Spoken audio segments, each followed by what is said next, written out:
बिस्मिल्लाहिर्रहमानिर्रहीम, अस्सलाम वालेकुम। मैं समी इब्राहिम हूँ, आपका मेज़बान। आप हमारा सोशल मीडिया देख रहे हैं। आज 31 जुलाई है, जुमे का दिन, और इस्लामाबाद में शाम का वक्त है जहाँ मैं आपसे मुखातिब हूँ। सारा दिन बारिश होती रही है, मौसम बड़ा अच्छा रहा है, और एक और अच्छी खबर के बिल आखिर इस्लामाबाद के लोग भी उठ खड़े हुए। पाकिस्तान में भी कश्मीर में जो जुल्म हो रहा है उसके ख़िलाफ़ एक एहतजाज, बड़ा एहतजाज। आपको उसकी पूरी रोयदाद बताएँगे, उसकी वीडियोज़ दिखाएँगे।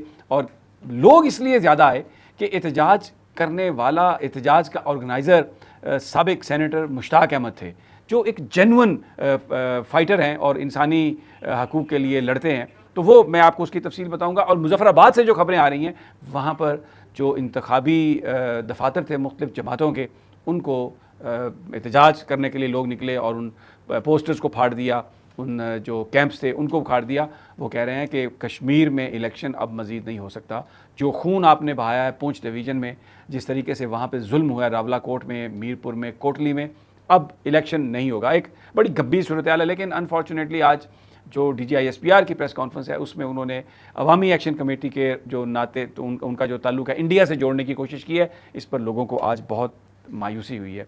कमांडर फ़ारूक, जिन्होंने पुंछ में मुकाबला किया था और मुखालिफ फोर्सेस को आने नहीं दिया गया था, और उनकी उस बेपनाह बहादुरी और जुर्रत की बिना पर उन्हें कमांडर का खिताब दिया गया था, उन्हें जैकेट भी दी गई थी जिसको वो हमेशा अजीज़ रखते थे, वो भी रावला कोट में पाकिस्तान की सिक्योरिटी फोर्सेस की गोलियों का निशाना बने। उनका जनाजा, उसकी भी मैं आपको फुटेज दिखाऊंगा कि किस कदर बड़ा जनाजा और कितने लोग, ये जो कुछ हो रहा है इस पर पाकिस्तानियों के दिल दुखे हुए हैं। बहुत सारी जो फुटेजेस हमारे पास हैं वो हम आपको इसलिए नहीं दिखाते कि हमारा काम ये नहीं है कि हम आग पर तेल छिड़कें या हम लोगों के जज्बात को उभारें। हमारा मकसद इन चीज़ों को हाईलाइट करने का ये है कि हुक्मरान जो हैं वो होश के नाखुन लें और मामला हल करें। पाकिस्तान में भी बड़ी हलचल मची है मोहसिन नकवी साहब के बयान के बाद, और बड़े जो नून लीगी और पीपल्स पार्टी के सहाफ़ी हैं वो बहुत अजीब व गरीब किस्म की गुफ्तगू और तनकीद और सब कुछ, लेकिन फुट पै गई है, दाने मुक गए ने, कम हो गया है, अब टंगा चुकियाँ जानियाँ ने, अब नहीं बच सकते। देखें ये होता है, ये म्यूज़िकल चेयर्स चलती हैं। और अब जो इम्पोर्टेंट खबर जो सबसे मैं आपको देना चाह रहा हूँ वो ये है कि इमरान खान साहब की जेल के अंदर जो हालत है वो ठीक नहीं है। मैं बहुत ही जो मेरे काबिल एतमाद ज़राए हैं वो ये बता रहे हैं कि इमरान खान साहब का जो ब्लड प्रेशर है वो काबू में नहीं आ रहा। और ये भी बताया गया है कि हॉस्पिटल, जेल के अंदर जो हॉस्पिटल है वहाँ पर भी उनको ऑब्जर्वेशन के लिए रखा गया।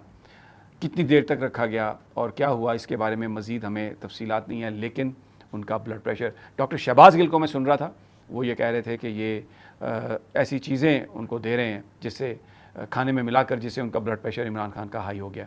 और अगर आप वहाँ पर सिर्फ नमक ही ज़्यादा डाल दें, जिसको कोई तकलीफ़ हो तो उसका ब्लड प्रेशर हाई हो सकता है। लेकिन इम्पॉर्टेंट बात है कि इमरान खान की अडयाला जेल में तबीयत ठीक नहीं है। ज़राए बता रहे हैं कि शायद उनको हॉस्पिटल में भी रखा गया है। जेल के अंदर जो अस्पताल होता है उसमें वो नाम का अस्पताल होता है, कोई उसमें ज़्यादा फैसिलिटीज़ नहीं होती, लेकिन हुकाम इमरान खान को बाहर किसी हॉस्पिटल में इलाज के लिए नहीं ला रहा है। उनके ज़ाती जो मुआलिजीन हैं उनको एक्सेस नहीं दे रहा है। इससे जो फैमिली है वो बहुत डिस्टर्ब है, PTI के वर्कर्स भी बहुत डिस्टर्ब हैं। आज मेरी जिन लोगों से बात हुई उन्होंने इस बात को कन्फर्म किया कि आने वाली खबरें ठीक नहीं हैं। और डॉक्टर शहबाज गिल ने भी अपना उनका जो वीलॉग है उसमें उन्होंने ये बयान किया है। तो सुप्रीम कोर्ट ने आज कहा है कि इमरान खान साहब को हॉस्पिटल मुंतकिली करने की उनकी जो दरख्वास्त है उस पर नंबर भी अलाट किया है, और उज़ैर भंडारी को कहा है कि वो अपना वकालतनामा भी इसमें दस्तखतों वाला जमा कराएं। मुझे नहीं पता भंडारी साहब दस्तखत कैसे लेंगे या पहले उन्होंने करवाए हुए हैं, लेकिन जो एप्लीकेशन है चैम्बर में उसकी समाअत हुई, एतराज़ किया था रजिस्ट्रार ने, तो उस एतराज़ को ख़त्म करके याया फरीदी साहब ने उसको डॉक्टर अज़मा खान की जो पटिशन है उसके साथ कलब कर दिया। तो लेट्स सी ये क्या होता है। लेकिन सबसे पहले मैं आपको अब इस्लामाबाद में ये देखें, सेनेटर मुश्ताक जो नारे लगा रहे हैं और लोगों का हजूम देखें। ये इस्लामाबाद है, ये कश्मीर नहीं है। सरदार उमर नज़ीर कश्मीरी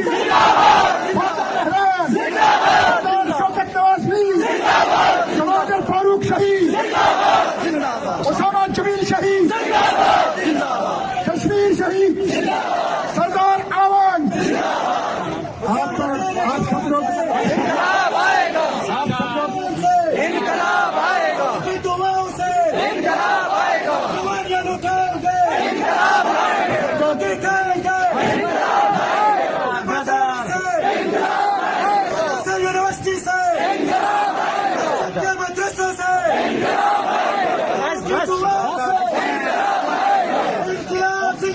इसके बाद अभी मैं आपको ये जो जुलूस निकला है वहाँ पर, मैं उसकी ये फुटेजेस, मैं उसके जो नारे हैं लोगों के और फुटेजेस, मैं चाहता हूँ कि मैं बीच में से निकल जाऊँ और आप उसको देखें, सुने कि अब इस्लामाबाद में भी लोग उठ खड़े हुए हैं।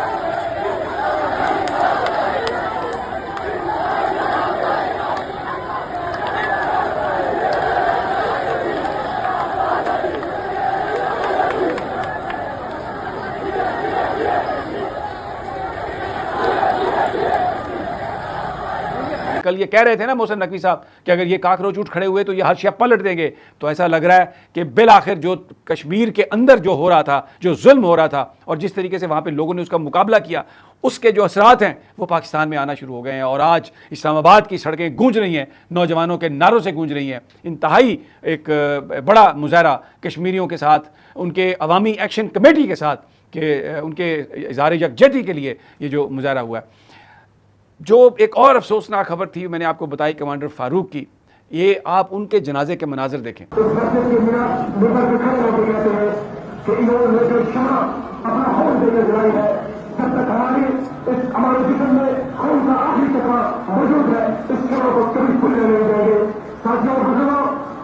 ये आप लोग देखें, वो कहते हैं ना, ज़बान खल को नकार खुदा समझो। ये वो कश्मीर है, वहाँ पर पाकिस्तानी फोर्सेस को देखा जाता था जैसे वो सेवियर हैं, लेकिन आज वो फायरिंग कर रहे हैं। आज वो जिस तरीके से वहाँ पर लोगों को कंट्रोल करने की कोशिश कर रहे हैं वो इंतहाई डिप्लोरेबल है।